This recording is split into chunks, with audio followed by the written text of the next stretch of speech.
Hello everyone, कैसे हैं आप लोग। उम्मीद है आप सभी अच्छे से होंगे। मैं निज़ामुद्दीन अंसारी अपने यूट्यूब चैनल निज़ामुद्दीन एकेडमी में आप सभी का दिल से स्वागत करता हूं।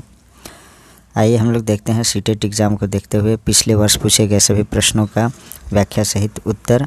और ये प्रीवियस ईयर क्वेश्चन जो है 2012 जो 29 जनवरी को परीक्षा आयोजित की गई थी उसी का है। तो हम लोग जो है अब की बार सीटेट पार के नारा के साथ हम लोग ये सीरीज़ चला रहे हैं। और किसी भी एग्ज़ाम को क्रैक करने के लिए प्रीवियस ईयर क्वेश्चन इसलिए देखना आवश्यक होता है क्योंकि प्रीवियस ईयर क्वेश्चन में पता चलता है कि किस सब्जेक्ट में किस टॉपिक से किस प्रकार के प्रश्न पूछे गए हैं और पूछे जाते हैं। तो आइए बिना देर के स्टार्ट करते हैं हम लोग। यह जो है प्राथमिक स्तर यानी पेपर फर्स्ट के लिए है जो 1 to 5 के लिए होता है, 1 to 5 टीचर के लिए होता है। तो आइए हम लोग देखते हैं। सबसे पहले बाल विकास एवं शिक्षा शास्त्र, चाइल्ड डेवलपमेंट एंड पेडागोजी यानी CDP। तो फर्स्ट क्वेश्चन है, जब बच्चा फेल होता है तो इसका तात्पर्य है। तो इसका क्या तात्पर्य है? इसका सही आंसर है ऑप्शन नंबर सी यानी व्यवस्था फेल हुई है यानी सिस्टम फेल हुआ है। यदि छात्र किसी भी प्रकार से मानसिक रोग से पीड़ित नहीं है अर्थात सामान्य छात्र यदि परीक्षा में फेल हो जाता है तो इसका तात्पर्य यह है कि शिक्षण व्यवस्था फेल हुई है। और बाकी ऑप्शन को भी देख लेते हैं। बच्चे ने उत्तरों को सही तरीके से याद नहीं किया। बच्चे को याद करने पे जोर नहीं देना होता है। बच्चे को प्राइवेट ट्यूशन लेनी चाहिए थी। ट्यूशन लेने के लिए भी बच्चे को सलाह नहीं देना होता है। बच्चा पढ़ाई के लिए योग्य नहीं है। सभी बच्चे पढ़ाई के लिए योग्य होते हैं, तो ये भी गलत है। तो सही ऑप्शन है ऑप्शन नंबर सी। नेक्स्ट देखते हैं क्वेश्चन नंबर 2। शिक्षण से अधिगम पर बल देने वाला परिवर्तन हो सकता है। तो क्या हो सकता है? इसका सही आंसर है ऑप्शन नंबर ए यानी बाल केंद्रित शिक्षा पद्धति अपनाकर। बाल केंद्रित शिक्षा पद्धति अपनाकर यानी चाइल्ड सेंटर्ड एजुकेशन को जो है एजुकेशनल सिस्टम को अपना करके शिक्षण से अधिगम पर बल देने वाला परिवर्तन हो सकता है। बाकी रटने को प्रोत्साहित नहीं करना है। अग्र शिक्षण की तकनीक अपनाकर ये भी गलत है। परीक्षा परिणामों पर केंद्रित ये भी गलत है। तो option number A is correct. Next है क्वेश्चन नंबर 3। मित्रों, जिनको मेरा वीडियो स्पीड लगे वे स्लो करके देखेंगे, जिनको स्लो लगे वे लोग स्पीड बढ़ा करके देख लेंगे। और इससे पहले मेरा वीडियो जो है सीटेट प्रीवियस ईयर क्वेश्चन 2011 का कंप्लीट करा दिया गया है। इसका प्लेलिस्ट बना है, आप लोग अवश्य देखें। और साथ ही जीन पियाजे से संबंधित महत्वपूर्ण बिंदु और इम्पॉर्टेंट क्वेश्चन करा दिया गया है, उसका भी प्लेलिस्ट बना है, CDP का देख लेंगे। और साथ ही EVS का दादा वीडियो बना है, 3 पार्ट में वीडियो कंप्लीट किया हुआ है, उसे आप लोग अवश्य देखेंगे। उसमें भी जो NCERT क्लास 3 to 5 जो EVS का होता है सभी पोर्शन को जो है कवर कर दिया गया है। तो आप लोग उस वीडियो को भी प्लेलिस्ट में विजिट करके अवश्य देखेंगे।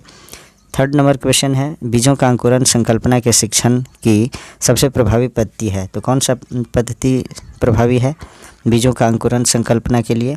तो इसका सही आंसर है ऑप्शन नंबर ए विद्यार्थियों द्वारा पौधे के बीज बोना और उसके अंकुरन के चरणों का अवलोकन करना। यानी किसी पौधे को जब लगाते हैं हम लोग तो पहले बीज बोते हैं, अंकुरित होता है, उसके बाद बड़ा होता है। तो बच्चों को ये प्रक्रिया दिखाया जाएगा कि पहले बीज को ज़मीन में डाल दिए, उसके बाद अंकुरित हुआ, उसके बाद बड़ा होते जा रहा है। तो जब ये अवलोकन करके बच्चे देखेंगे तो आसानी से समझ पाएंगे। यानी ये प्रयोगात्मक रूप से जो है अच्छी तरह से छात्र सीख पाएंगे और इन्हें जो है हमेशा माइंड में सेटअप हो जाएगा। किसी भी कार्य को यदि प्रयोगात्मक रूप से छात्रों द्वारा करवाकर उसका अध्ययन कराया जाएगा तो वह सबसे प्रभावशाली होगा। जैसे छात्रों द्वारा पौधे के बीज बोना और उसके अंकुरन के चरणों का अवलोकन करना। नेक्स्ट क्वेश्चन है, समावेशी शिक्षा से संबंधित प्रश्न है। इंक्लूसिव एजुकेशन एक टॉपिक ही है और बहुत इम्पॉर्टेंट टॉपिक है। सभी टॉपिक को अलग अलग से मैं कवर करा दूंगा। तो क्वेश्चन देखते हैं, समावेशी शिक्षा क्या है? तो इसका जो सही आंसर है, कक्षा में विविधता का उत्सव मनाते हैं। यानी एक ही कक्षा में हर एक प्रकार के बालक होते हैं, सभी बालकों को है ध्यान में रखते हुए शिक्षा दिया जाता है और अलग थलग नहीं किया जाता है। सभी बच्चों को साथ में एजुकेशन दिलाया जाता है, तो वही समावेशी शिक्षा होता है।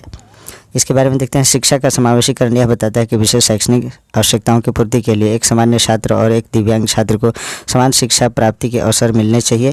इसमें एक सामान्य छात्र एक दिव्यांग छात्र के साथ विद्यालय में अधिकतर समय बिताता है। पहले समावेशी शिक्षा की परिकल्पना सिर्फ विशेष छात्रों के लिए की गई थी, लेकिन आधुनिक काल में हर शिक्षक को इस सिद्धांत को विस्तृत दृष्टिकोण में अपनी कक्षा में व्यवहार में लाना चाहिए। 5 नंबर क्वेश्चन है, किस प्रकार के प्रश्नों को वस्तुनिष्ठ प्रश्नों की श्रेणी में रखा जाता है? तो इसका जो सही आंसर है ऑप्शन नंबर सी, यानी सत्य असत्य वाले जो प्रश्न होते हैं ये ऑब्जेक्टिव क्वेश्चन के अंतर्गत आते हैं। और बाकी लघु उत्तरात्मक प्रश्न, मुक्त उत्तर वाला प्रश्न, निबंधात्मक प्रश्न, ये सब्जेक्टिव क्वेश्चंस होते हैं। नेक्स्ट देखते हैं क्वेश्चन नंबर 6, निम्नलिखित में से कौन सी प्रगतिशील शिक्षा की विशेषता है? तो इसका जो सही आंसर है ऑप्शन नंबर डी, यानी समय सारणी और बैठने की व्यवस्था में लचीलापन, यानी फ्लेक्सिबल जो रहता है समय सारणी और बैठने की व्यवस्था में। तो ये जो है प्रगतिशील शिक्षा की विशेषता होती है।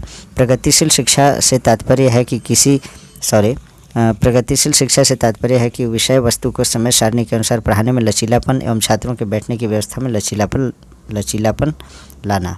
नेक्स्ट है क्वेश्चन नंबर 7, एक शिक्षक प्रश्न पत्र बनाने के बाद यह जांच करता है कि क्या प्रश्न परीक्षण के विशिष्ट उद्देश्यों की परीक्षा ले रहे हैं, वह मुख्य रूप से प्रश्न पत्र की या के डैश बारे में चिंतित है। तो इसका सही आंसर है ऑप्शन नंबर ए, यानी संपूर्ण विषय वस्तु को शामिल करने के बारे में चिंतित होता है।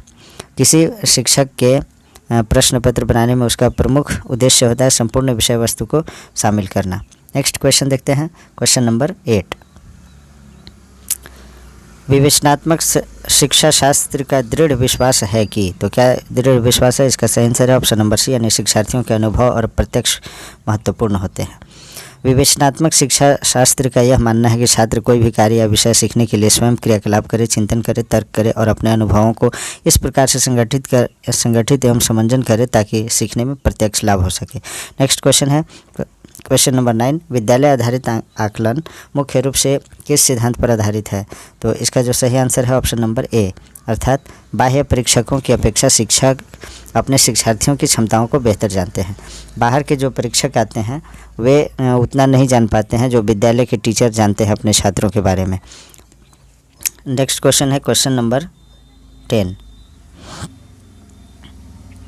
शिक्षार्थी व्यक्तिक भिन्नता यानी इंडिविजुअल डिफरेंस प्रदर्शित करते हैं, अतः शिक्षक को सीखने के विविध अनुभवों का उपलब्ध करना चाहिए। यदि शिक्षार्थी व्यक्तिक भिन्नता प्रदर्शित करते हैं तो शिक्षक को जितना भी सिखाने के तरीके के बारे में ज्ञात हो उसे सभी प्रकार के अनुभवों को उपलब्ध कराना चाहिए, क्योंकि बच्चे एक ही मेथड से क्वेश्चन को नहीं समझ पाते हैं। तो कोई बच्चा अगर एक मेथड से समझ गया, टीचर के पास दूसरा मेथड भी है तो दूसरा मेथड का भी इस्तेमाल करना चाहिए ताकि जो बच्चे नहीं समझ पा रहे हैं फर्स्ट मेथड से सेकेंड मेथड से भी समझ सकते हैं। क्वेश्चन नंबर 11 है, निम्नलिखित में से कौन सा विकास का सिद्धांत है? तो इसका जो सही आंसर है सभी की विकास दर समान नहीं होती है, option number A is correct. Next देखते हैं, इसका एक्सप्लेन देख लेते हैं। विकास की प्रक्रिया अविराम गति से निरंतर चलती रहती है, पर यह गति कभी तीव्र व कभी मंद होती है। उदाहरण के लिए शरीर के कुछ भागों का विकास तीव्र गति से और कुछ भागों का मंद गति से होता है। नेक्स्ट क्वेश्चन देखते हैं, 12 नंबर क्वेश्चन है, मानव विकास को क्षेत्रों में विभाजित किया जाता है। तो इसका जो सही आंसर है ऑप्शन नंबर सी इसमें दिया है। ऑफिशियल आंसर की जो है 2012 का जो है यही है, मनोवैज्ञानिक, संज्ञानात्मक, संवेगात्मक और सामाजिक विकास। लेकिन ऑप्शन ए भी करेक्ट है, शारीरिक विकास यानी फिजिकल डेवलपमेंट, संज्ञानात्मक विकास कॉग्निटिव डेवलपमेंट, संवेगात्मक यानी इमोशनल और सामाजिक यानी सोशल डेवलपमेंट। तो इसको आप लोग देख लीजिएगा। ऑप्शन नंबर सी इसमें लेकर के चलते हैं हम लोग। मानव का विकास प्रत्येक क्षेत्र में साथ साथ होता रहता है, साथ ही साथ उनमें आपस में सामंजस्य भी स्थापित होता रहता है और वे एक दूसरे के पूरक के रूप में कार्य करते रहते हैं। मानव विकास में सबसे महत्वपूर्ण होता है मनोवैज्ञानिक विकास। इसमें मानव किसी भी कार्य को करने के लिए मानसिक रूप से तैयार होना चाहिए। उसके बाद वह उस क्षेत्र के बारे में जानकारी ले और उसे अपने संज्ञान में लाकर उस पर विचार करे। उसके बाद उस पर अपने विचारों को सोच समझकर उसे प्रस्तुत करें और अंत में सामाजिक विकास की आवश्यकता होती है। नेक्स्ट क्वेश्चन है क्वेश्चन नंबर 13, एक शिक्षिका पाठ्य वस्तु और फल सब्जियों के कुछ चित्रों का प्रयोग करती है और अपने विद्यार्थियों से चर्चा करती है। विद्यार्थी इस जानकारी को अपने पूर्व ज्ञान से जोड़ते हैं और पोषण की संकल्पना को सीखते हैं। यह उपागम डैश पर आधारित है। तो इसका सही आंसर है ऑप्शन नंबर डी यानी ज्ञान के निर्माण पर आधारित है। ज्ञान के निर्माण क्या होता है देखते हैं इसके बारे में। ज्ञान के निर्माण को अच्छे तरीके से छात्र के मस्तिष्क में स्थापित करने के लिए उसका चित्र बनाकर उसके बारे में चर्चा करके उन्हें अच्छी तरह से समझाया जा सकता है। साथ ही विषय वस्तु को उनके पूर्व ज्ञान से इस प्रकार जोड़ा जाता है ताकि वे नए ज्ञान को सरलता से ग्रहण कर सकें। इस प्रकार की प्रक्रिया को ज्ञान के निर्माण के रूप में भी जाना जाता है। क्वेश्चन नंबर 14 है, जब बच्चे की दादी उसे उसकी माँ की गोद से लेती है तो बच्चा रोने लगता है। बच्चा डैश के कारण रोता है, तो इसका सही आंसर है ऑप्शन नंबर बी, यानी संवेगात्मक दुश्चिंता के कारण जो है बच्चा रोने लगता है। जब बच्चे को उसकी माँ के गोद से अलग किया जाता है तो उसमें मोहवश संवेगात्मक दुश्चिंता उत्पन्न होने लगती है, जिसके कारण बच्चा रोने लगता है। नेक्स्ट क्वेश्चन है क्वेश्चन नंबर 15, शिक्षा के संदर्भ में सामाजिकरण का तात्पर्य है, तो इसका क्या तात्पर्य है? इसका सही आंसर है ऑप्शन नंबर सी, यानी सामाजिक वातावरण में अनुकूल और समायोजन। इसका एक्सप्लेन, शिक्षा सामाजिकरण की प्रक्रिया को सरल बनाती है क्योंकि शिक्षा के माध्यम से मनुष्य सामाजिक मूल्यों, आदर्शों, व्यवहारों आदि को सीखता है और अपने आप को उसके अनुरूप बनाने का प्रयास करता है। नेक्स्ट देखते हैं क्वेश्चन नंबर 16, राज्य स्तर की एक एकल गायन प्रतियोगिता के लिए विद्यार्थियों को तैयार करते समय एक विद्यालय लड़कियों को वरीयता देता है, यह दर्शाता है, तो यह ऑप्शन नंबर डी है, यानी लैंगिक पूर्वाग्रह, जेंडर बायस को दर्शाता है। जब किसी संस्था या कक्षा में लिंग के आधार पर यानी लड़कियों को ज़्यादा वैल्यू दिया जाए और लड़कों को कम, या लड़कों को अधिक वैल्यू दिया जाए लड़कियों को कम, तो ये लैंगिक पूर्वाग्रह होता है, क्योंकि लड़का लड़की एक समान है, सभी को समान वरीयता मिलनी चाहिए। जब किसी संस्था या कक्षा में लिंग के आधार पर किसी एक वर्ग को वरीयता दी जाती है तो इस प्रक्रिया को लैंगिक पूर्वाग्रह कहा जाता है। नेक्स्ट देखते हैं क्वेश्चन 17 नंबर क्वेश्चन है, वाइगोत्स्की बच्चों के सीखने में निम्नलिखित में से किस कारक की महत्वपूर्ण भूमिका पर बल देते हैं, तो इसका सही आंसर है ऑप्शन नंबर डी, सामाजिक पे बल देते हैं। वाइगोत्स्की के अनुसार बालक के संज्ञानात्मक विकास की व्याख्या उसके सामाजिक सांस्कृतिक परिवेश के परिप्रेक्ष्य करनी चाहिए। किसी बालक का सामाजिकरण जिस सामाजिक सांस्कृतिक परिप्रेक्ष्य में हुआ रहता है उसी के अनुरूप उसमें भाव, विचार, दृष्टिकोण एवं मानसिक क्षमताओं का विकास होता है। नेक्स्ट है क्वेश्चन नंबर 18, एक शिक्षिका अपने शिक्षार्थियों की विभिन्न अधिगम शैलियों को संतुष्ट करने के लिए वैविध्यपूर्ण कार्यों का उपयोग करती है, वह डैश से प्रभावित है, तो इसका सही आंसर है ऑप्शन नंबर बी, यानी गार्डनर के बहुबुद्धि सिद्धांत से प्रभावित है वह शिक्षिका। गार्डनर के बहुबुद्धि सिद्धांत के अनुसार बुद्धि का स्वरूप एकांगी न होकर बहुकारकीय होते हैं। जिस प्रकार शिक्षिका अपने शिक्षार्थियों को विभिन्न अधिगम शैलियों को संतुष्ट करने के लिए वैविध्यपूर्ण कार्यों का उपयोग करती है, उससे प्रतीत होता है कि वह गार्डनर के बहुबुद्धि सिद्धांत से प्रभावित है। नेक्स्ट क्वेश्चन नंबर 19, एक शिक्षिका अपने आप में कभी भी प्रश्नों के उत्तर नहीं देती है, वह अपने विद्यार्थियों को उत्तर देने के लिए समूह चर्चाएं और संवेगात्मक अधिगम अपनाने के लिए प्रोत्साहित करती है। यह उपागम डैश के सिद्धांत पर आधारित है, तो इसका जो ऑप्शन है देखते हैं हम लोग 19 का, option number D is correct, यानी सक्रिय भागीदारिता। यदि शिक्षिका अपने आप में कभी भी प्रश्नों का उत्तर नहीं देती है और यदि अपने विद्यार्थियों को उत्तर देने के लिए समूह में चर्चाएं करती है और सहयोगात्मक अधिगम अपनाने के लिए प्रोत्साहित करती हैं, तो यह उपागम सक्रिय भागीदारिता के सिद्धांत पर आधारित है, यानी बच्चे को जो है आंसर देने के लिए प्रोत्साहित करना और डायरेक्ट आंसर न बताना। नेक्स्ट है 20 नंबर क्वेश्चन, निम्नलिखित में से कौन सा शिक्षक से संबंधित अधिगम को प्रभावित करने वाले कारक हैं, तो इसका सही आंसर है ऑप्शन नंबर डी, यानी विषय वस्तु में प्रवीणता। शिक्षण प्रक्रिया में जब शिक्षक अपने विषय में प्रवीण हो यानी एक्सपर्ट हो तो वह शिक्षण को अधिक प्रभावी बना सकता है, साथ ही साथ उसे अन्य विषयों के बारे में भी सामान्य जानकारी होनी चाहिए। 21 नंबर क्वेश्चन है, कोहल वर्ग के अनुसार शिक्षक बच्चों में नैतिक मूल्यों का विकास कर सकता है, कैसे कर सकता है, तो इसका सही आंसर है ऑप्शन नंबर सी, यानी नैतिक मुद्दों पर आधारित चर्चाओं में उन्हें शामिल करके। कोहल वर्ग के अनुसार बच्चों के नैतिक विकास के लिए उन्हें विभिन्न नैतिक मुद्दों की परिचर्चा में सक्रिय सहभागी बनाना चाहिए, साथ ही नैतिक रूप से प्रेरणादायक कहानियों को सुनाकर उनके नैतिक विकास को निर्देशित किया जा सकता है। 22 नंबर क्वेश्चन है, छोटे शिक्षार्थियों को कक्ष में समवयस्कों के साथ अंतःक्रिया यानी इंटरेक्शन करने के लिए प्रोत्साहित करना चाहिए, जिससे तो वे पढ़ने के दौरान सामाजिक कौशल सीख सकें, तो option number C is correct. Next है क्वेश्चन नंबर, अब इसका हम लोग देखते हैं एक्सप्लेनेशन। छोटे शिक्षार्थियों को कक्ष में समवयस्कों के साथ अंतःक्रिया करने के लिए प्रोत्साहित करना चाहिए, जिससे वे पढ़ने के दौरान सामाजिक कौशल सीख सकें। नेक्स्ट है क्वेश्चन नंबर 23, जब एक निर्योग्य बच्चा पहली बार विद्यालय आता है तो शिक्षक को क्या करना चाहिए, तो इसका आंसर है सहकारी योजना विकसित करने के लिए बच्चे को माता पिता के साथ चर्चा करनी चाहिए। जब एक निरयोग्य बच्चा पहली बार विद्यालय आता है, सहकारी योजना विकसित करने के लिए बच्चों के माता पिता के साथ चर्चा करनी चाहिए।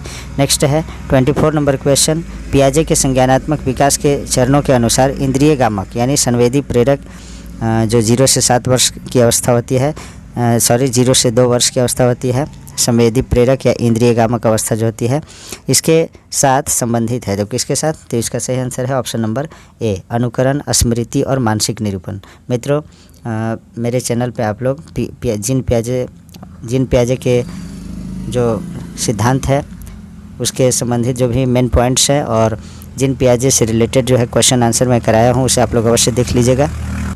तो 24 का जो सही आंसर है ऑप्शन नंबर ए, यानी अनुकरण करता है बच्चा, यानी कॉपी करता है, नकल करता है। जो भी बात हम लोग बोलते हैं तो बच्चे नकल करते हैं। स्मृति, कोई भी चीज़ याद कर लेता है। और मानसिक निरूपण करता है। तो इसका देखते हैं हम लोग। इंद्रिय गामक यानी संवेदी प्रेरक अवस्था का विस्तार 2 वर्ष तक माना गया है। इस अवस्था में बालक व्यवहार, भाषा आदि का अनुकरण करने लगता है। दूरी, ऊंचाई, गहराई, समय एवं दिशा का भी ज्ञान होने लगता है। 12 से 18 माह की अवस्था तक वह नवीन वस्तुओं को समझने का प्रयास करने लगता है। इसके बाद उसमें प्रतीकात्मक चिंतन, परिकल्पना आदि दिखने लगता है। नेक्स्ट है क्वेश्चन नंबर 25, मानव व्यक्तित्व परिणाम है। किसका परिणाम है? तो इसका सही आंसर है ऑप्शन नंबर बी, यानी आनुवंशिकता और वातावरण की अंतःक्रिया का, यानी हेरिडिटी और एनवायरनमेंट की जो इंटरेक्शन है उसका। मानव व्यक्तित्व आनुवंशिकता और वातावरण की अंतःक्रिया का परिणाम है। मानव का जो व्यक्तित्व होता है, पर्सनालिटी होता है, तो उसका निर्भर करता है माता पिता के आनुवंशिक गुण पे और किस तरह के माहौल में वो पला बढ़ा है वो भी निर्भर करता है। नेक्स्ट देखते हैं 26 नंबर क्वेश्चन। शिक्षण अधिगम प्रक्रिया में व्यक्तिगत रूप से ध्यान देना महत्वपूर्ण है क्योंकि, तो इसका सही आंसर है ऑप्शन नंबर डी, बच्चों की विकास दर भिन्न होती है और वे भिन्न तरीक़ों से सीख सकते हैं। मित्रों, मैं जल्दी इसलिए कर रहा हूँ क्योंकि वीडियो लंबा ना हो जाए और आप लोगों को टेलीग्राम पे PDF शेयर कर दिया जाएगा। आप लोग जो लोग टेलीग्राम ग्रुप में नहीं जुड़े होंगे वे लोग जुड़ेंगे। तो देखते हैं इसका। इस शिक्षण अधिगम प्रक्रिया में व्यक्तिगत रूप से ध्यान देना महत्वपूर्ण है क्योंकि बच्चों की विकास दर भिन्न होती है और वे भिन्न तरीक़ों से सीखते हैं। सभी बच्चे एक जैसा नहीं सीखते हैं। कुछ बच्चों को जल्दी समझ में आ जाता है तो कुछ को 2 बार 3 बार समझाना पड़ता है। तो जो है ये इंडिविजुअल डिफरेंस है, यानी व्यक्तिगत विभिन्नता होता है या व्यक्तित्व व्यक्तिगत विभिन्नता होता है ये। नेक्स्ट देखते हैं क्वेश्चन नंबर 27, निम्नलिखित में से कौन सी समस्या समाधान की वैज्ञानिक पद्धति का पहला चरण है? तो इसका सही आंसर है ऑप्शन नंबर बी, यानी समस्या के प्रति जागरूकता, यानी सबसे पहले समस्या को जानना चाहिए। किसी भी प्रकार की समस्या समाधान का पहला चरण समस्या के बारे में जानना होता है। इसे वैज्ञानिक भाषा में समस्या के प्रति जागरूकता के नाम से जाना जाता है। पहले समस्या जानेंगे ही नहीं क्या है समस्या, क्या प्रॉब्लम है, तो उसका सॉल्यूशन कैसे किया जाएगा।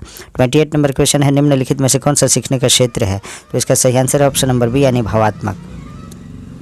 भावात्मक का तात्पर्य है कि मनोवृत्ति वस्तु के प्रति व्यक्ति में उत्पन्न सकारात्मक भाव यानी सुखद भाव जो अधिगम को सुगम बनाते हैं।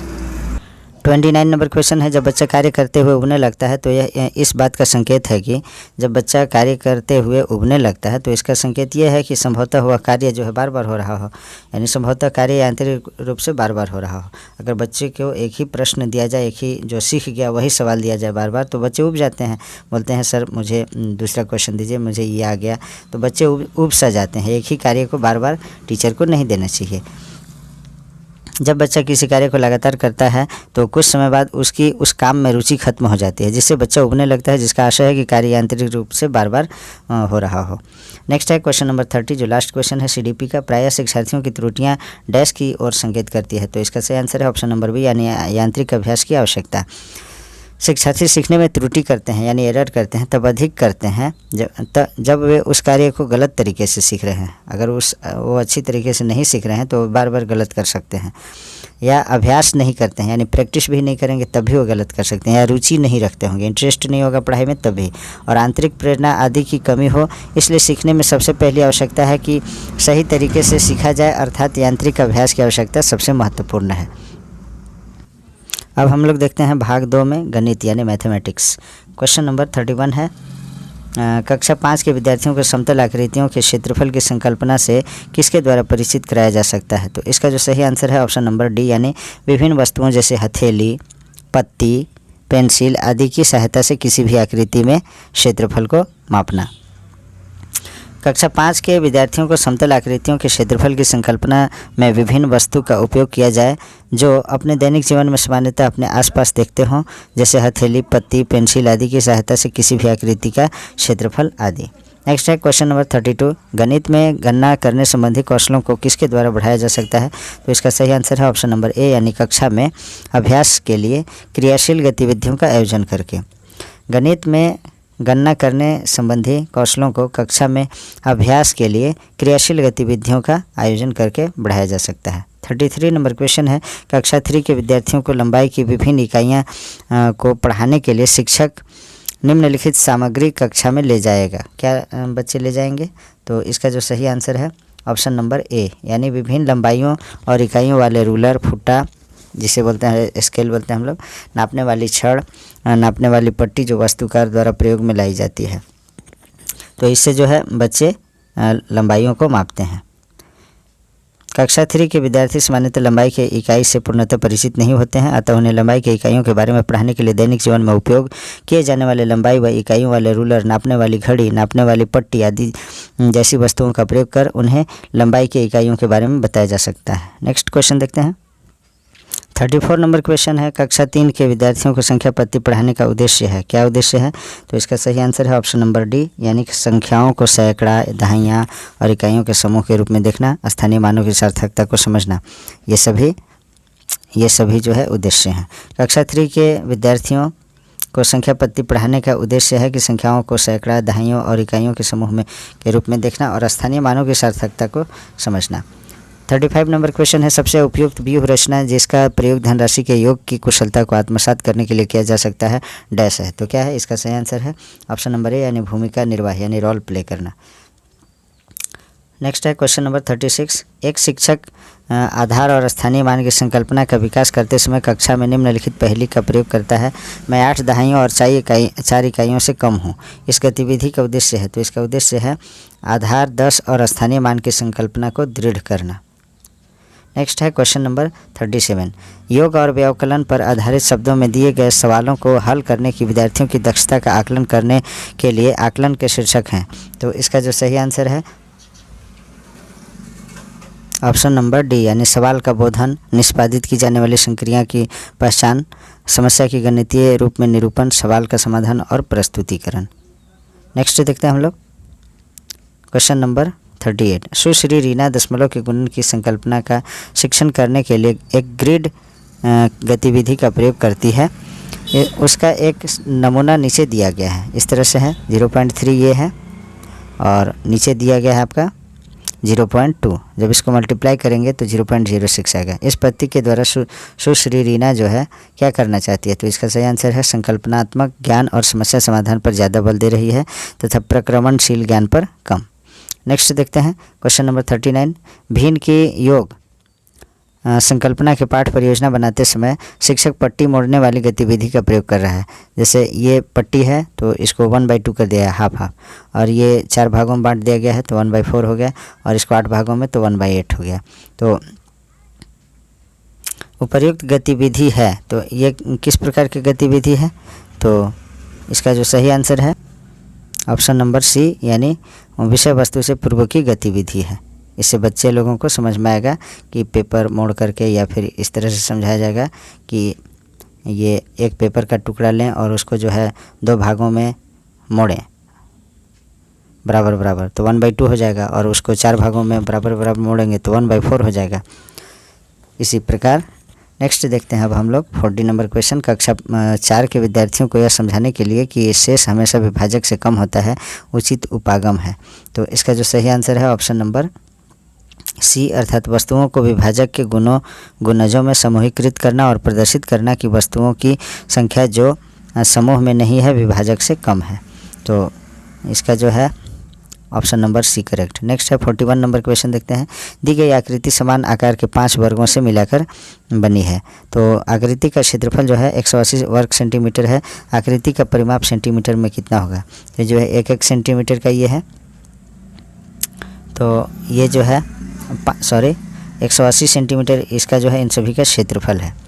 तो 1 2 3 इधर से है और ये जो है ऊपर से 2 है। तो इसका देखते हैं हम लोग सबसे पहले वर्ग का क्षेत्रफल निकालेंगे, एक वर्ग का क्षेत्रफल, तो 5 वर्ग से मिलकर बना है ये आकृति। तो टोटल 180 है, तो 180 में 5 से भागा देंगे तो ये जो है 36 आएगा, 36 सेंटीमीटर स्क्वायर एक वर्ग का क्षेत्रफल आ गया। वर्ग की एक भुजा तो 6 सेंटीमीटर आ जाएगा, इसका स्क्वायर रूट निकालेंगे 36 का। तो चित्र का परिमाप तो 2 इंटू 6 और 3 इंटू 6, 3 इंटू 6, 4 इंटू 6, इसको जो है मल्टीप्लाई करेंगे तो 72 आ जाएगा इसका आंसर। तो ऐसा क्यों किए, तो आप लोग चित्र देखेंगे और सभी भुजाओं को देखेंगे मिला करके, इसको ऐड करेंगे सभी को मल्टीप्लाई करके तो 72 आ जाएगा। नेक्स्ट है क्वेश्चन नंबर 42। भिन्नों का योग पढ़ाते समय श्री सिंह द्वारा यह देखा गया कि निम्नलिखित प्रकार की त्रुटि बहुत आम है। 2/3 + 2/5 = 4/10। तो श्री सिंह को निम्नलिखित उपचारात्मक कार्य करना चाहिए। कौन सा उपचारात्मक कार्य करना चाहिए, तो सभी ऑप्शन को देखते हैं। तो इसका सही आंसर है ऑप्शन नंबर ए करेक्ट होगा, यानी असमान भिन्नों के योग की संकल्पना को स्पष्ट करने के लिए चित्रात्मक प्रतिरूप देना तथा बाद में समान प्रकार के सवालों का प्रैक्टिस कराना, यानी अभ्यास कराना। नेक्स्ट है क्वेश्चन नंबर 43। एक ठोस जैसे कि आकृति में दिखाया गया है घनीय ब्लॉक यानी क्यूबिकल ब्लॉक्स से बना है जिनकी प्रत्येक भुजा 1 सेंटीमीटर है। ब्लॉकों की संख्या कितनी होगी, तो इसका जो है ब्लॉकों की संख्या इधर से 1 2 3 4 5 है और इधर से 4 है और ऊपर से 3 है। तो 5 × 4 × 3 कर देंगे और इसका जो 5 4 जा 20, 23 जा 60, तो 60 इसका आंसर आएगा, option number A is correct. Next देखते हैं 44 नंबर क्वेश्चन। राष्ट्रीय पाठ्यचर्या की रूपरेखा जो है 2005 यानी एनसीएफ 2005 संख्या मानती है कि एनसीएफ 2005 मानती है कि गणित में चिंतन और तर्कना का एक तरीका शामिल होता है। इस दृष्टिकोण को किसके द्वारा प्राप्त किया जा सकता है, तो इसका जो सही आंसर है ऑप्शन नंबर ए खोजबीन उपागम का प्रयोग करना। ये जो है एनसीएफ के माध्यम से खोजबीन उपागम का प्रयोग करना, हस्तचालकों का प्रयोग करना, संकल्पनाओं का वास्तविक जीवन से जोड़ना, विद्यार्थियों की चर्चाओं में शामिल करना, ये जो है एनसीएफ के अकॉर्डिंग होता है इस तरह से। तो बच्चे जो है वास्तविक जीवन से जोड़ करके जब बच्चे को सिखाया जाता है और चर्चा में शामिल किया जाता है तो बच्चे जल्दी से सीख लेते हैं, किसी भी टॉपिक को अच्छी तरह से समझ पाते हैं। नेक्स्ट देखते हैं 45 नंबर क्वेश्चन। रिजुल एक गति संवेदी काइनेस्थेटिक शिक्षार्थी है। उसकी शिक्षिका सुश्री नेहा उसकी अधिगम शैली को समझती है और उसकी गुणन की संकल्पना को स्पष्ट करने के लिए उन्होंने निम्नलिखित में से किस व्यूह रचना का चयन करना चाहिए, तो इसका सही आंसर है ऑप्शन नंबर डी, यानी आड़ी तिरछी रेखाओं पर प्रतिच्छेद बिंदुओं को गिनना। गति संवेदी छात्रों को समझाने के लिए आड़ी तिरछी रेखाओं को प्रतिच्छेदन बिंदुओं को गिनना आदि तरीकों से सिखाया जाना चाहिए। नेक्स्ट क्वेश्चन है 46 नंबर क्वेश्चन। कक्षा 2 में अबेकस का प्रयोग डैश में विद्यार्थियों की सहायता नहीं करता है, इसका आंसर है ऑप्शन नंबर बी, यानी शब्दों में दी गई संख्याओं के समान संख्यांक लिखने में जो है अबेकस मदद नहीं करता है, बाकी बिना किसी त्रुटि के संख्याओं को पढ़ने में मदद करता है, गणना में परिशुद्धता प्राप्त करने में मदद करता है, स्थानीय मान की महत्ता समझने में अबेकस जो है मदद करता है। नेक्स्ट है क्वेश्चन नंबर 47। निम्नलिखित में से किस विभाजन में शेष उससे अधिक होगा जब आप 176 को 3 से विभाजित करते हैं, तो इसका सही आंसर है ऑप्शन नंबर सी, यानी 173/5 करेंगे तो 47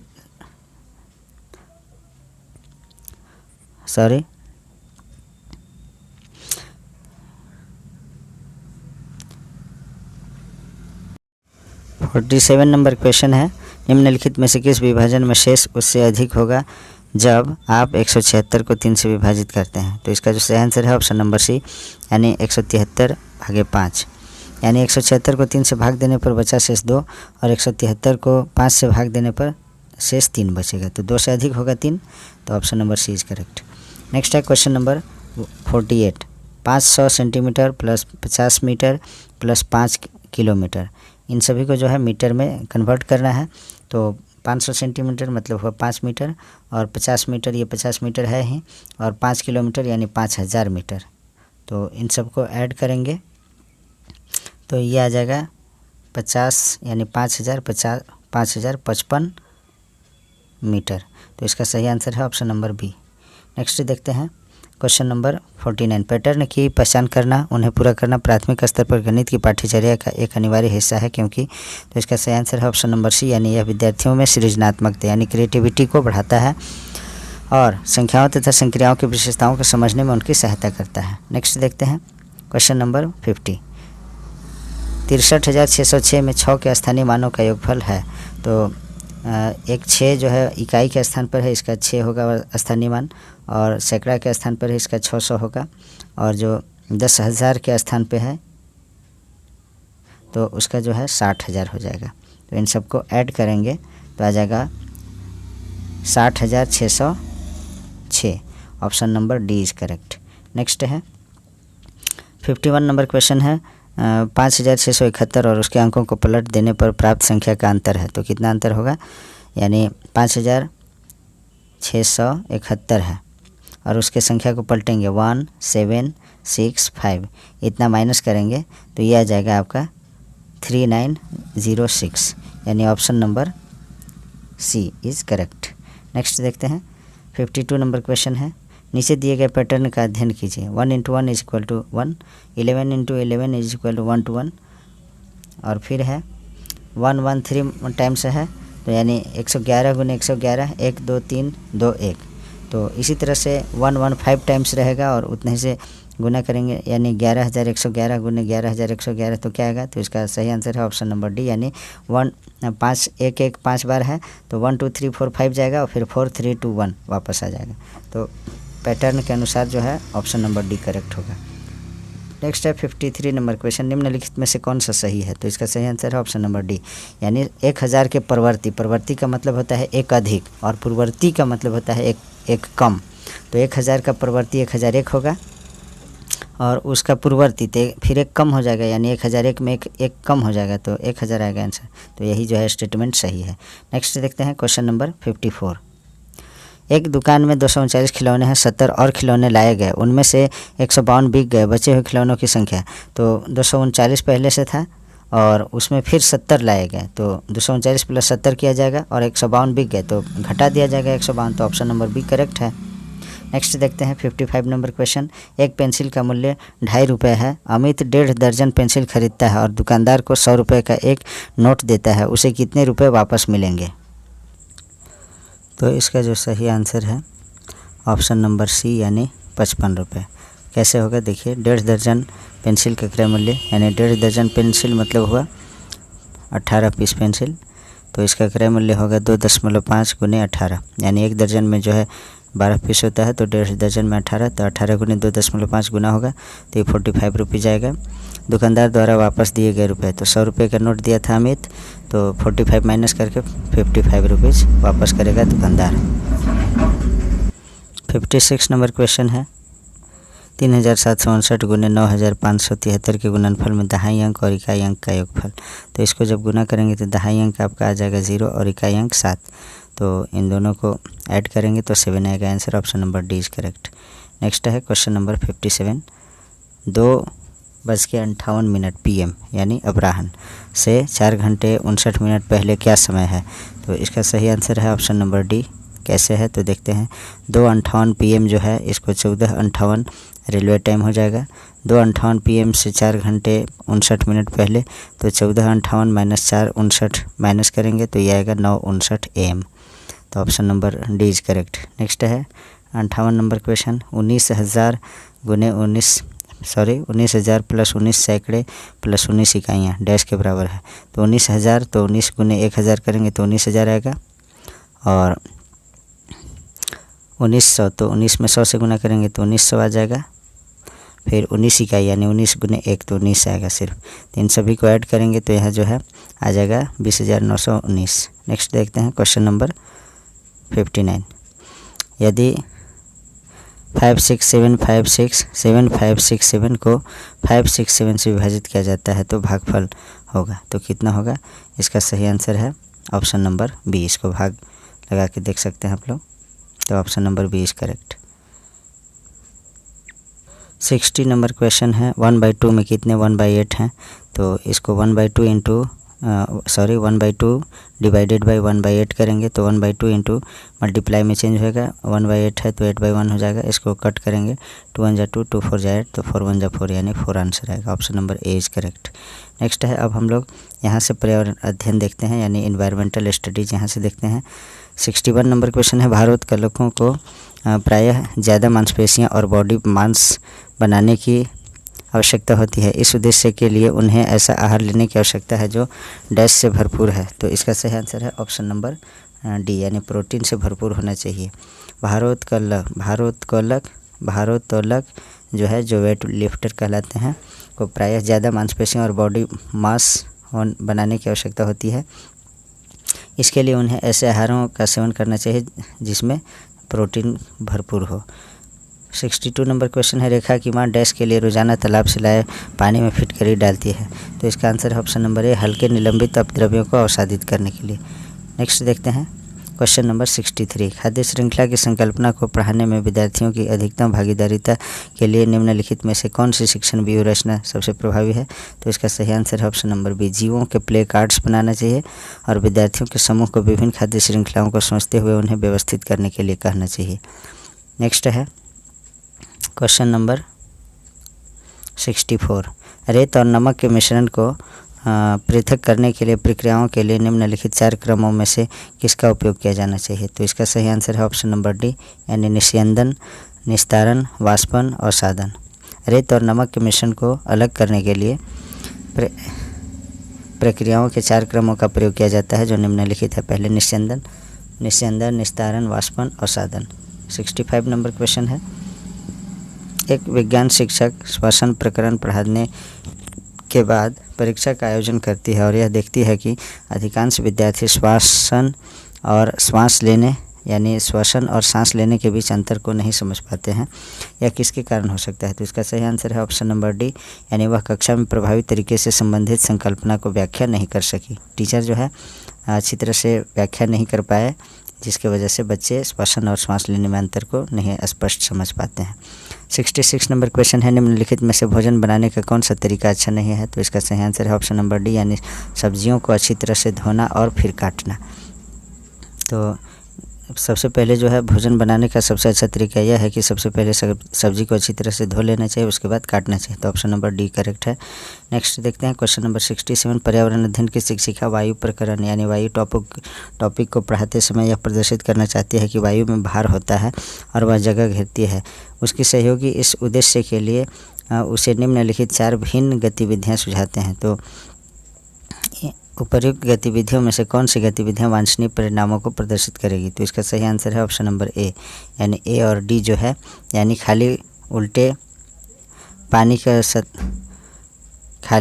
बीकर पानी की सतह के ऊपर रखें और उसे नीचे धकेलें, ये ए हो जाएगा सही। और 2 भरे हुए गुब्बारे एक छड़ से बांधें तथा समयावस्था में ले आएँ, तब किसी गुब्बारे को फोड़ दें।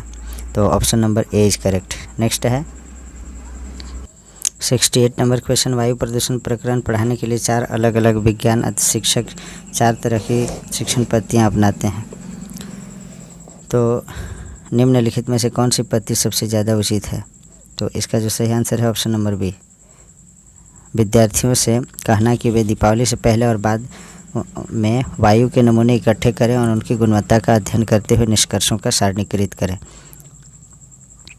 अर्थात वायु प्रदूषण प्रकरण पढ़ाने के लिए 4 अलग अलग शिक्षक 4 तरह की शिक्षण पद्धतियों का प्रयोग करते हैं, लेकिन सबसे अधिक उचित पद्धति यह होगी कि शिक्षार्थियों से कहना चाहिए कि दीपावली से पहले की वायु के नमूने और उसके बाद वायु के नमूने की आपस में तुलना करें, कौन ज़्यादा प्रदूषित है। नेक्स्ट देखते हैं क्वेश्चन नंबर 69, एक शिक्षिका तनावग्रस्त बच्चे की पहचान कर सकती है जब बच्चा निम्नलिखित व्यवहार प्रदर्शित करता है। तो इसका आंसर है ऑप्शन नंबर डी, यानी आक्रामकता व्यवहार जो बच्चा प्रदर्शित करता है तो वो टेंशन में माना जाएगा, तनावग्रस्त माना जाएगा। नेक्स्ट है 70 नंबर क्वेश्चन, पानी के साथ प्रयोग करते हुए ज्योति यह देखती है कि स्टील की खाली कटोरी पानी पर तैरती है, लेकिन लोहे की एक छोटी कील डूब जाती है। इसे डैश तथ्य द्वारा व्याख्यायित किया जा सकता है। तो इसका सही आंसर है ऑप्शन नंबर ए, यानी स्टील की कटोरी पर लगने वाला बल उसके भार की तुलना में ज़्यादा है, जबकि लोहे की कील पर लगने वाला बल उसके भार की तुलना में कम है। तो option number A is correct. Next देखते हैं क्वेश्चन नंबर 71, निम्नलिखित में से जीवन प्रक्रियाओं का कौन सा युग्म पेड़ पौधा और जीव जंतुओं दोनों में मिलता जुलता है? तो इसका सही आंसर है ऑप्शन नंबर सी, अर्थात वृद्धि और प्रजनन। वृद्धि जो है पेड़ पौधा में भी होता है और प्रजनन भी पेड़ पौधा में होता है, दोनों पेड़ पौधे में पाए जाते हैं। नेक्स्ट है 72 नंबर क्वेश्चन, अंजलि की सहेली दांतों में क्षय से बचने के लिए निम्नलिखित 4 तरीके बताती है। तो दिन में 2 बार ब्रश करें, ये सही है। इनेमल कम ना हो इसके लिए ब्रेसिज पहने, ये गलत है। मिठाई, चॉकलेट्स और कार्बन डाइऑक्साइड युक्त पेय पदार्थ न लें, ये भी सही है। हर खाने के बाद कुल्ला करें, ये सही है। तो ACD यानी CDA, option number A is correct. Option number A is correct यानी CDA होगा। नीचे दिए गए वेन आरेख का अध्ययन कीजिए। ज़मीन पर रहने वाले जंतु, पानी में रहने वाले जंतु, अंडे देने वाले जंतु। तो ये जो है ज़मीन में रहने वाले, इधर पानी में रहने वाले जंतु, और ये जो है अंडे देने वाले जंतु। तो इनमें से कौन है? तो इसको हम लोग देखते हैं। निम्नलिखित में से कौन से जीव जंतु X में रखे जा सकते हैं? तो इसका सही आंसर है ऑप्शन नंबर डी यानी मगरमच्छ, क्योंकि मगरमच्छ अंडे भी देते हैं, जल में भी रहते हैं और स्थल में भी रहते हैं। नेक्स्ट है 74, डैश के लिए मछली घर यानी एक्वेरियम में हवा वाला पंप रखा जाता है, तो अधिक ऑक्सीजन को पानी में घुलने देने के लिए। सही आंसर है ऑप्शन नंबर बी। नेक्स्ट है 75 नंबर क्वेश्चन, जब एक मछली को पहले से उबले लेकिन कमरे के तापमान पर ठंडे किए गए पानी से भरे एक्वेरियम में डाला जाता है तो वह मर जाती है, ऐसा इसलिए होता है क्योंकि। तो इसका सही आंसर है ऑप्शन नंबर सी यानी खनिज रहित हो जाता है पानी, जब पानी को उबाल दिया जाता है। तो जलीय जीव अपने पोषण के लिए जल में पाए जाने वाले खनिज पदार्थों पर निर्भर होते हैं, क्योंकि जल को उबालने से उसके खनिज नष्ट हो जाते हैं, तो ऐसे जल में युक्त एक्वेरियम मछली मर जाते हैं। ये नेक्स्ट देखते हैं हम लोग।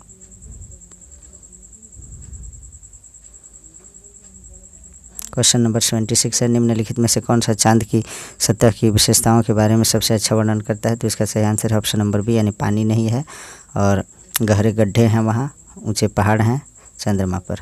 नेक्स्ट देखते हैं 77 नंबर क्वेश्चन, आरती एक पोस्टर पर एक बीमारी की रोकथाम से संबंधित निम्नलिखित सावधानियाँ पढ़ती हैं।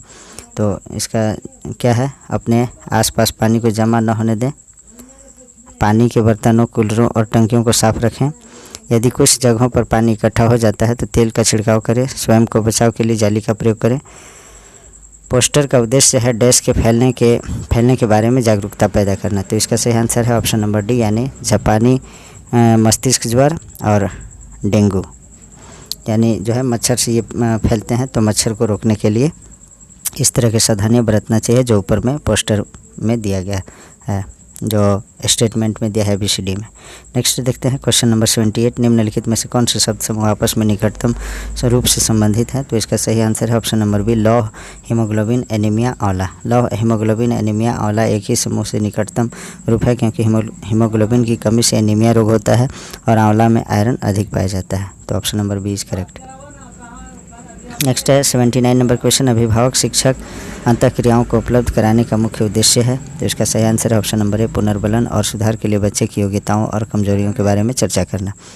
तो अभिभावक शिक्षक अंतःक्रिया को उपलब्ध कराने का मुख्य उद्देश्य यह है कि पुनर्बलन और सुधार के लिए बच्चे की योग्यताओं और कमजोरियों के बारे में चर्चा करना, जिससे शिक्षार्थियों की कमजोरियों और योग्यताओं की जानकारी अभिभावक को हो सके और वह उसमें सुधार कर सके। नेक्स्ट है 80 नंबर क्वेश्चन, यह पढ़ाते समय कि कुछ समय के लिए खाद्य पदार्थों को किस तरह ताज़ा रखा जा सकता है? राधा अपनी कक्षा में निम्नलिखित अनेक तकनीकी की परिगणना करती है। तो उसे कटोरी में रखती है तथा कटोरी को एक खुले बर्तन में रख देती है जिसमें ठंडा पानी है। दूसरा है उसे एक गीले कपड़े में लपेट देती है। तीसरा उसे धूप में खुला फैला देती है। चौथा उसे छोटे छोटे टुकड़ों में काटती है और अंधेरे में रख देती है। उपर्युक्त तकनीक बी के लिए वह निम्नलिखित किस खाद्य पदार्थ की ओर संकेत कर रही है? तो इसका सही आंसर है ऑप्शन नंबर बी जो है हरा धनिया जो है उसे एक गीले कपड़े में लपेट देती है। हरा धनिया को गीले कपड़े में लपेटा जाता है। नेक्स्ट है क्वेश्चन नंबर 81, कक्षा 5 के विद्यार्थियों को घर्षण प्रकरण पढ़ाते समय शिक्षिका यह समझाने के लिए अनेक उदाहरण देती है कि घर्षण हमारे लिए कई तरीकों से उपयोगी है। उसके द्वारा दिए गए निम्नलिखित उदाहरणों में से कौन सा गलत है? तो इसका सही आंसर है ऑप्शन नंबर बी यानी ऊर्ध्वाधर रूप से ऊपर फेंकी गई वस्तु घर्षण के कारण हमेशा हमारे पास ही वापस आती है। तो यह गलत है, घर्षण के कारण नहीं बल्कि गुरुत्वाकर्षण के कारण आती है। बाकी सभी ऑप्शन सही है, यानी हमारे जूतों और ज़मीन के बीच होने वाले घर्षण के कारण ही हम चल पाते हैं, ये सही है। ब्रेक लगाने पर वाहन रुक जाता है, ये भी घर्षण के कारण है। पेन की नोक टिप और पेपर के बीच होने वाले घर्षण के कारण ही हम लिख पाते हैं, ये सही है। नेक्स्ट देखते हैं क्वेश्चन नंबर 82। सभी बड़े शहर सड़कों पर भारी संख्या में वाहनों के कारण पर्यावरण प्रदूषण की समस्या का सामना कर रहे हैं। पर्यावरण संरक्षण के लिए शहर के लोग व्यक्तिगत रूप से डैश के माध्यम से अपना सहयोग दे सकते हैं। तो किसके सहयोग से? इसका सही आंसर है ऑप्शन नंबर ए, यानी आने जाने के लिए सर्वाधिक यातायात व्यवस्था सार्वजनिक होना चाहिए। सार्वजनिक यातायात व्यवस्था का प्रयोग करने से तो प्रदूषण को रोका जा सकता है। जैसे मान लीजिए कि बाइक से जाने से अच्छा है कि जो सरकारी बस चलती है उससे हम सफ़र कर लें, तो इससे जो है ज़्यादा वायु प्रदूषित नहीं होगा। नेक्स्ट देखते हैं, और वायु प्रदूषित साथ में पर्यावरण भी सुरक्षित संरक्षण रहेगा, यानी पर्यावरण प्रदूषित नहीं होगा।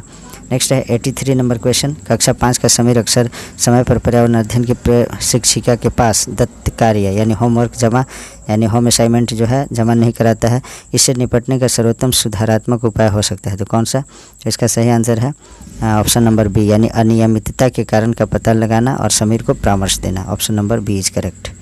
नेक्स्ट देखते हैं क्वेश्चन 84 नंबर क्वेश्चन है। वायु हर जगह है प्रकरण पर पढ़ाते समय एक शिक्षक विद्यार्थियों से निम्नलिखित प्रश्न पूछता है।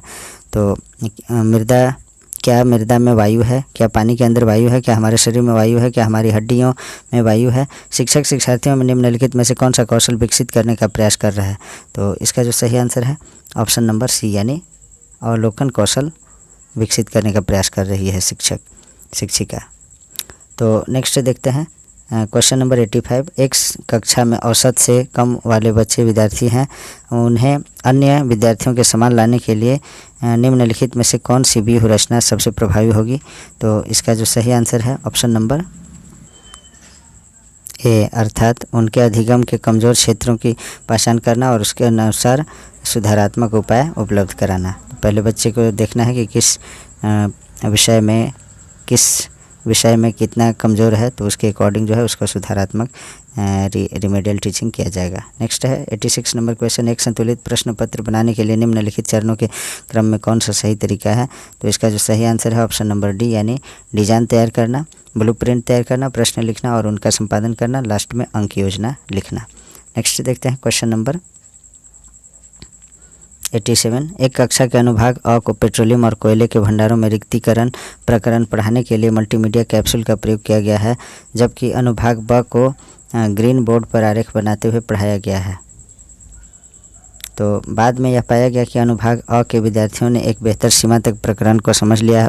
ऐसा होने का कारण यह हो सकता है कि, तो इसका सही आंसर है ऑप्शन नंबर सी, यानी दृश्य श्रव्य यानी ऑडियो विजुअल सामग्रियाँ बेहतर संधारण के लिए सभी इंद्रियों को शामिल करती है। कक्षा के अनुभाग अ को पेट्रोलियम और कोयलों के भंडारों में रिक्तीकरण प्रकरण पढ़ाने के लिए मल्टीमीडिया कैप्सूल का प्रयोग तथा ब को ग्रीन बोर्ड पर आरेख बनाकर पढ़ाया जाता है। बाद में जब अ और ब समूहों के छात्रों की तुलना की तो पता चला कि अ के छात्र अधिक अच्छी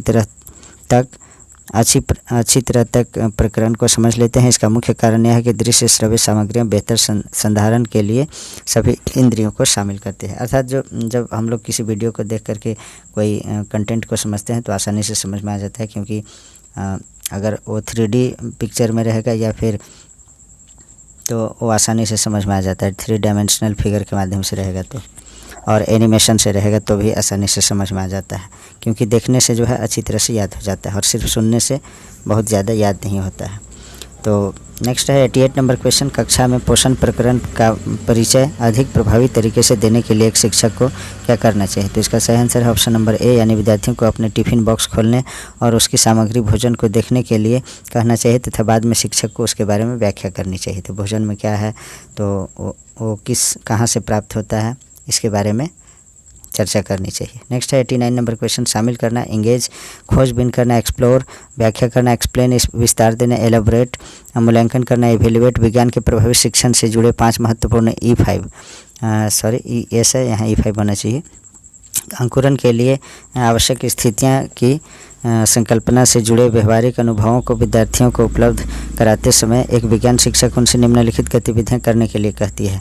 तो इसका जो है क्या गतिविधियां हैं, बीजों को रात भर पानी में रखें और उन्हें सूती गीले कपड़े में रखें।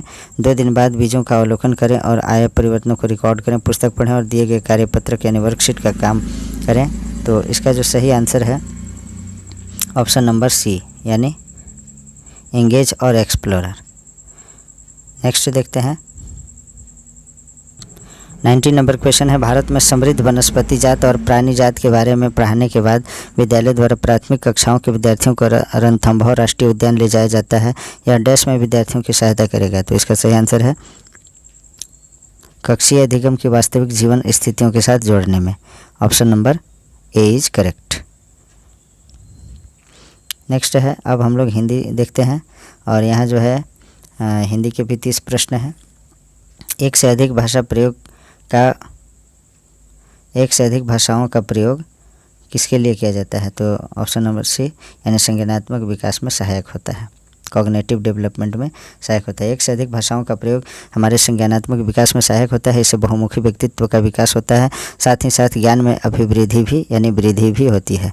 नेक्स्ट है क्वेश्चन नंबर 92, दृष्टिबाधित बच्चों को भाषा सिखाते समय क्या करना चाहिए? तो इसका सही आंसर है ऑप्शन नंबर डी यानी अधिक से अधिक मौखिक भाषा का प्रयोग करना चाहिए, क्योंकि उसे सिर्फ दृष्टिबाधित को सिर्फ सुनना है, दिखाई तो देता नहीं। तो नहीं दिखाई देता है तो उसको ऑडियो फॉर्म में यानी बोल करके ज़्यादा से ज़्यादा उसे समझाना चाहिए। दृष्टिबाधित बच्चों को भाषा सिखाते समय आवश्यक है कि उनके बीच अधिक से अधिक मौखिक भाषा का प्रयोग करें और उन्हें कक्षा में अलग बैठने को कहना चाहिए, न कि तो साथ ही में बैठे और उसे जो है ज़्यादातर जो है बोल करके और ऑडियो फॉर्म में समझाना चाहिए। ये एक्सप्लेन थोड़ा मिस्टेक लग रहा है मुझे। नेक्स्ट देखते हैं हम लोग 93 नंबर क्वेश्चन, प्राथमिक स्तर पर भाषा की पाठ्य पुस्तकों में किस तरह की रचनाओं को स्थान दिया जाना चाहिए? तो इसका सही आंसर है ऑप्शन नंबर बी, ऐसी रचनाएँ जो बच्चों के परिवेश से जुड़ी हो और जिनके भाषा की अलग अलग छटाएँ हों। प्राथमिक स्तर पर भाषा की पाठ्य पुस्तकों में ऐसी रचनाओं को स्थान देना चाहिए जो बच्चों के परिवेश से जुड़ी हो एक एवं साथ ही साथ इसमें भाषागत पृथक अभिव्यक्तियाँ हो। नेक्स्ट है क्वेश्चन नंबर 94, निम्नलिखित में से कौन सा बच्चों का भाषिक क्षमता के आकलन का सबसे उचित तरीका है? तो इसका सही आंसर है ऑप्शन नंबर ए यानी बादल, आसमान, चिड़ियाँ, बच्चे आदि संज्ञा शब्दों का प्रयोग करते हुए एक कहानी लिखिए। निर्दिष्ट विकल्पों में बच्चों की भाषिक क्षमता के आकलन का सर्वाधिक उचित तरीका है कि बादल, आसमान, चिड़ियाँ, बच्चे आदि संज्ञा शब्द का प्रयोग करते हुए कहानी लेखन कराया जाना चाहिए। नेक्स्ट है 95 नंबर क्वेश्चन, बच्चों की मौखिक अभिव्यक्ति का विकास करने के लिए सबसे कम प्रभावी तरीका कौन सा है? तो इसका सही आंसर है ऑप्शन नंबर ए व्याकरण आधारित संरचना अभ्यास। तो ऑप्शन ए इज करेक्ट। बच्चों की मौखिक अभिव्यक्ति का विकास करने के लिए सर्वाधिक कम प्रभावी तरीका व्याकरण आधारित संरचना का अभ्यास है, जबकि अपने अनुभवों का वर्णन करना, बातचीत करना और संवाद अदायगी करना निश्चय ही मौखिक अभिव्यक्ति का विकास करने के लिए प्रभावी तरीके हैं। नेक्स्ट है 96 नंबर क्वेश्चन, निम्नलिखित में से कौन सा द्वितीय भाषा शिक्षण का उद्देश्य नहीं है? तो इसका सही आंसर है ऑप्शन नंबर बी यानी हिंदी के व्याकरणिक नियमों को कंठस्थ करना। तो कंठस्थ करने के लिए जो है बच्चों को प्रोत्साहित नहीं करना है, बल्कि उसे समझाना है, कंठस्थ रटाने की प्रक्रिया से दूर रखना है बच्चों को। बाकी सभी ऑप्शन सही है, इसे आप लोग देख लेंगे। दिए गए विकल्पों में हिंदी के व्याकरणिक नियमों को कंठस्थ करना द्वितीय भाषा शिक्षण का उद्देश्य नहीं है, जबकि दैनिक जीवन में हिंदी में समझने तथा बोलने की क्षमता का विकास एवं बोलने के अनुरूप लिखने की क्षमता का विकास द्वितीय भाषा शिक्षण का उद्देश्य है। नेक्स्ट क्वेश्चन है 97 नंबर क्वेश्चन, भाषा सीखने के लिए कौन सा कारक सर्वाधिक महत्वपूर्ण है? तो इसका सही आंसर है ऑप्शन नंबर डी समृद्ध भाषिक वातावरण होना चाहिए। भाषा सीखने के लिए समृद्ध भाषिक वातावरण की अपनी सर्वाधिक महत्वपूर्ण भूमिका होती है। भाषा कोश की जानकारी के बिना भाषा समृद्ध कदापि नहीं हो सकती। तो इसका सही आंसर है ऑप्शन नंबर डी। नेक्स्ट देखते हैं हम लोग 98 नंबर क्वेश्चन, हिंदी भाषा का मूल्यांकन करते समय आप सबसे ज़्यादा किसे महत्व देंगे? तो इसका जो सही आंसर है काव्य सौंदर्य, ऑप्शन नंबर बी। सॉरी, इसका 98 का ऑप्शन ए होगा, सीखने की क्षमता का आकलन। नेक्स्ट देखते हैं हम लोग 99 नंबर क्वेश्चन है, एक बहुभाषिक कक्षा में आप किसे सबसे कम महत्व देंगे? तो इसका सही आंसर है ऑप्शन नंबर डी, यानी बच्चों को सिखाना कि दो भाषाओं के मध्य विद्यमान समानता और अंतर का विश्लेषण कैसे किया जाता है। और बाकी सभी जो है अधिक महत्व है। विभिन्न प्रकार का बाल साहित्य, कक्षा में विभिन्न प्रकार की सामग्री, कक्षा में बहुभाषिक और बहुसांस्कृतिक संदर्भों के प्रति संवेदनशीलता। नेक्स्ट देखते हैं क्वेश्चन नंबर 100। भाषा की पाठ्यपुस्तक का निर्माण करते समय सबसे कम महत्वपूर्ण बिंदु है तो कौन है? इसका सही आंसर है ऑप्शन नंबर बी, यानी पाठों की संख्या ये मायने नहीं रखता है। अभ्यासों में वैविध्य ये होना चाहिए, विषय वस्तु में वैविध्य, भाषा की विभिन्न छटाएँ होनी चाहिए। नेक्स्ट देखते हैं क्वेश्चन नंबर 101। बहुभाषिकता है तो क्या है?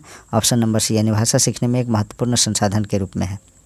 मल्टीलिंग्वलिज्म जो है एक रिसोर्स के रूप में देखना चाहिए, खतरे के रूप में नहीं। ये बाधा उत्पन्न करेगा ये भी नहीं है। भाषा सीखने में बड़ी बाधा है ये भी गलत है। तो ये जो है महत्वपूर्ण संसाधन है।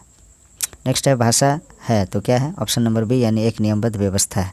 भाषा एक नियमबद्ध व्यवस्था है। ध्यातव्य है कि प्रत्येक भाषा चाहे वह हिंदी हो या अंग्रेजी या तमिल, सबको अपनी आधारभूत नियमबद्ध व्याकरणिक तकनीक होती है, उसे समझकर ही भाषा का विशुद्ध पकड़ बनाई जा सकती है। नेक्स्ट है क्वेश्चन नंबर 103। बच्चे विद्यालय आने से पहले, तो इसका सही आंसर है ऑप्शन नंबर ए, यानी अपनी भाषा की नियमबद्ध व्यवस्था की व्यवहारिक कुशलता के साथ आते हैं। बच्चे जो है स्कूल आने से पहले भी बहुत कुछ सीख करके आते हैं। ऐसा नहीं है कि कोरी से लेट हैं, ये गलत है। भाषा का समुचित उपयोग करने में समर्थ नहीं है, ये भी गलत है, क्योंकि वे खड़ी हिंदी या इंग्लिश नहीं बोल सकते हैं, लेकिन अपने भाषा को अपने घरेलू भाषा में अपनी बात को रख पाते हैं। भाषा के चारों कौशलों पर पूर्ण अधिकार रखते हैं। कोई ज़रूरी नहीं है कि भाषा के चारों कौशलों पर वे अधिकार यानी कमांड रख करके ही आते हैं, ऐसा गलत है। तो ऑप्शन नंबर ए इसमें सही है। नेक्स्ट क्वेश्चन देखते हैं 104 नंबर क्वेश्चन है भाषा अर्जन और भाषा अधिगम के संदर्भ में कौन सा कथन सही नहीं है? तो इसका सही आंसर है ऑप्शन नंबर बी, भाषा अधिगम प्रयासपूर्ण होता है। तो ये जो है कथन सही नहीं है। भाषा अर्जन तथा भाषा अधिगम में हमेशा अनुवाद का सहारा लेना पड़ता है, क्योंकि किसी भी व्यक्ति की भाषा में संपूर्णता तभी आती है जब वह अन्य भाषाओं की शब्दावली को भी आत्मसात करता है। 105 नंबर क्वेश्चन है मंदिरा पहली कक्षा में पढ़ती है और वह मुझे आम बहुत अच्छा लगता है, मैं थक गई आदि वाक्यों का प्रयोग करती है। तो इसका सही आंसर है मंदिरा केवल सर्वनाम का ही प्रयोग जानते हैं, केवल लिंग की दृष्टि से सर्वनाम का समुचित प्रयोग करना जानती है। तो इसका जो सही आंसर है 105 का ऑप्शन नंबर डी, यानी लिंग, वचन, क्रिया आदि की दृष्टि से सर्वनाम का प्रयोग करना जानती है। तो नेक्स्ट है क्वेश्चन नंबर, अब यहाँ से जो है 106 से लेकर 111 नंबर क्वेश्चन जो है एक पोएम के माध्यम से है। तो इस पोएम को आप लोग पढ़ लेंगे PDF के माध्यम से। और इससे संबंधित प्रश्न है हरा भरा जीवन का अर्थ है तो क्या है? तो इसका सही आंसर है ऑप्शन नंबर डी, यानी खुशियों से परिपूर्ण जीवन। नेक्स्ट है क्वेश्चन नंबर 107, कौन सी चीज़ें बाहर लेकर आती है? तो इसका सही आंसर है ऑप्शन नंबर सी, यानी समस्त प्राकृतिक उपादान जो है बाहर लेकर के आती है। और प्राकृतिक उपादान चाहे वे नदियाँ हो, पर्वत हो, पेड़ हो अथवा हवा हो, ये बाहर लेकर आती हैं। 108 नंबर क्वेश्चन है कवि ने सृष्टि का उपहार किसे कहा जाता है? तो इसका सही आंसर है ऑप्शन नंबर सी, प्राकृतिक सुंदरता और उससे उत्पन्न होने वाली खुशी को जो है कवि ने सृष्टि का उपहार कहा है।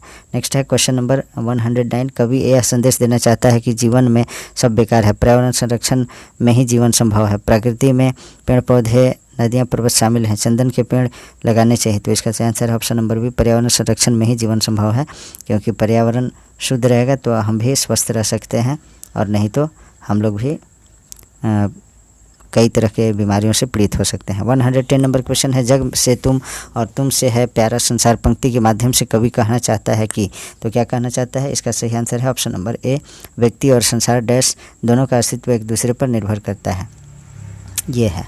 नेक्स्ट है 111, अनुपम से अभिप्राय है।